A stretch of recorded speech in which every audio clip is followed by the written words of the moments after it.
1 യോഹന്നാൻ 3-ാം അധ്യായം.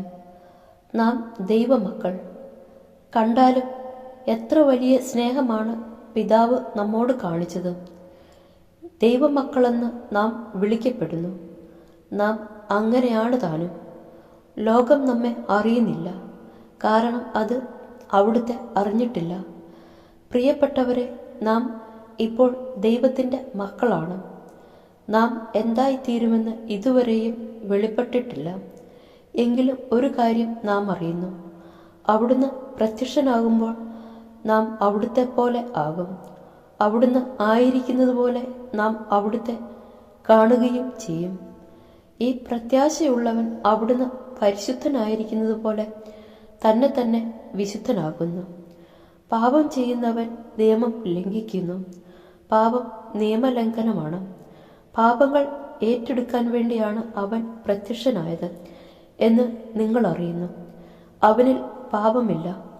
അവനിൽ വസിക്കുന്ന ഒരുവനും പാപം ചെയ്യുന്നില്ല.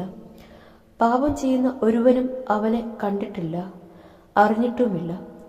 കുഞ്ഞുമക്കളെ, നിങ്ങളെ ആരും വഴിതെറ്റിക്കാതിരിക്കട്ടെ. നീതി പ്രവർത്തിക്കുന്ന ഏവനും അവൻ നീതിമാനായിരിക്കുന്നത് പോലെ നീതിമാനാണ്. പാപം ചെയ്യുന്നവൻ പിശാചിൽ നിന്നുള്ളവനാണ്.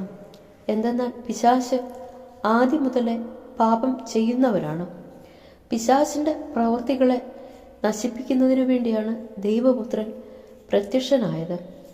ദൈവത്തിൽ നിന്ന് ജനിച്ച ഒരുവനും പാപം ചെയ്യുന്നില്ല, കാരണം ദൈവചൈതന്യം അവനിൽ വസിക്കുന്നു. അവൻ ദൈവത്തിൽ നിന്ന് ജനിച്ചവനായതുകൊണ്ട് അവന് പാപം ചെയ്യാൻ സാധ്യമല്ല. ദൈവത്തിൻ്റെ മക്കളാരെന്നും പിശാചിൻ്റെ മക്കളാരെന്നും ഇതിനാൽ വ്യക്തമാണ്. നീതി പ്രവർത്തിക്കാത്ത ഒരുവനും ദൈവത്തിൽ നിന്നുള്ളവനല്ല. തൻ്റെ സഹോദരനെ സ്നേഹിക്കാത്തവനും അങ്ങനെ തന്നെ. പരസ്പരം സ്നേഹിക്കുവിൻ. ആദ്യം മുതലേ നിങ്ങൾ കേട്ടിരിക്കുന്ന സന്ദേശം ഇതാണ്: നാം പരസ്പരം സ്നേഹിക്കണം. തിന്മയുടെ സന്തതിയും സഹോദരനെ കൊന്നവനുമായ കായനെ പോലെയാകരുത്. എന്ത് കാരണത്താലാണ് അവൻ സഹോദരനെ കൊന്നത്? തൻ്റെ പ്രവൃത്തികൾ ദുഷിച്ചതും തൻ്റെ സഹോദരൻ്റെ പ്രവൃത്തികൾ നീതിയുക്തവും ആയിരുന്നതുകൊണ്ട് തന്നെ. സഹോദരരെ, ലോകം നിങ്ങളെ ദേഷിക്കുന്നെങ്കിൽ നിങ്ങൾ വിസ്മയിക്കേണ്ട.